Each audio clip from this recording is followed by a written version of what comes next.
ওজুর পানি মুছে ফেলবেন। রাসূল সাল্লাল্লাহু আলাইহি ওয়াসাল্লাম যখন ওযু করতেন, ওনার গায়ের পানিগুলো সাহাবায়ে কেরাম নিয়ে মুখে হাতে সারা শরীরে ঢেলে দিতেন। আর রাসূল সাল্লাল্লাহু আলাইহি ওয়াসাল্লাম মুছতেন না, কারণ যতক্ষণ থাকে ততক্ষণ গুনাহ ঝরে।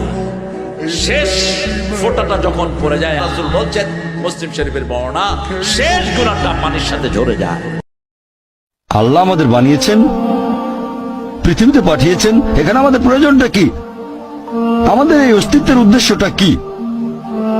আল্লাহ এর উত্তরে বলেছেন সূরা মুলক অধ্যায় নম্বর 67 আয়াত নম্বর 2। আল্লাহ বলেছেন, আল্লাযী খালাকাল মাউতা ওয়াল হায়াতা, যে আল্লাহ সৃষ্টি করেছেন মৃত্যু ও জীবন পরীক্ষার জন্য। কে তোমাদের মধ্যে কর্মোত্তম? দুনিয়া যতই সাজাও বান্দা মনে রাখো, তুমিও থাকতা না, দুনিয়াও থাকতো। তুমিও যেমন মৃত্যু হবে, এই কায়নাতেরও মৃত্যু হবে। এই দুনিয়ার প্রত্যেক মানুষের মৃত্যু হলে সেটারে মৌত বলে, আর একদিন গোটা সৃষ্টি জগতের মৃত্যু হবে, সেটারে কিয়ামত বলে। সেটারে কিয়ামত বলে।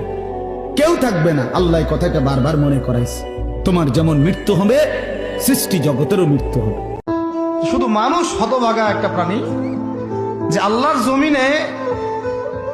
জমিনে থেকে, আল্লাহর খেয়ে, আল্লাহর পরে, আল্লাহর বাতাস থেকে শ্বাস নিয়ে, আল্লাহর দেওয়া পানি পান করে, আল্লাহ পাকের দেওয়া অর্থ সম্পদ রিজিক স্ত্রী সন্তান সব ভোগ করে আল্লাহরই জমিনে আল্লাহ বিরোধী আইন চালু করে দিয়েছে।